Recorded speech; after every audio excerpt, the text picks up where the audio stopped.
Caitlin. And I'm Chase. And today we'll be telling you all about honey.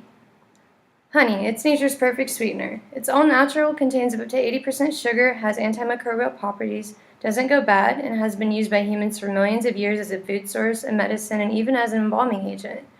Honey created with toxic nectar has been used both as a biological weapon in warfare and as a hallucinogenic drug, leading to mystical experiences.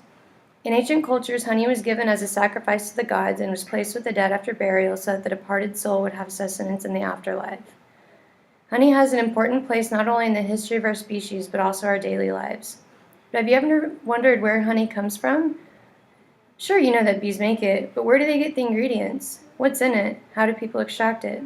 In this video, we will show you everything about the honey production process and how it gets from bees to people. Honey starts as produced by flowers. Nectar, a sweet substance made out of sugar and water, is secreted from flowers to extract pollinators such as hummingbirds and other insects. A foraging bee will gather nectar from flowers using her tongue-like proboscis, and she stores the nectar in her honey stomach until it is full and she returns to the hive. No digestion happens in the honey stomach because it is separated from the bee's digestive stomach by a small flap called the proventriculus. When a honey stomach is full, a forager will return to her hive and the nectar is regurgitated to other worker bees. These bees convert the sucrose in the nectar into glucose and fructose using an enzyme in their honey stomachs called invertase.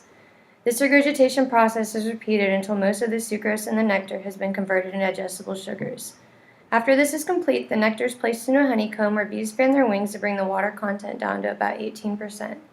If this evaporation step is skipped, the sugars in the honey will ferment. During the honey harvest, a beekeeper will go up to a beehive and blow smoke all over the hive using a tool called bellows. This doesn't hurt the bees, it just calms them down and reduces the chances of the beekeeper getting stung. After smoking the bees, the beekeeper will then open the top of the hive and remove the big square frames of honeycomb called supers. From the hive, a knife or fork is used to remove the beeswax cappings from the old comb cells. The supers are then placed vertically into a honey extractor. The honey extractor spins the supers in a circle, causing the honey to be pulled out and stored in a holding tank. The honey is strained to remove any large impurities and then is bottled and sent to market. And that, folks, is how honey's made.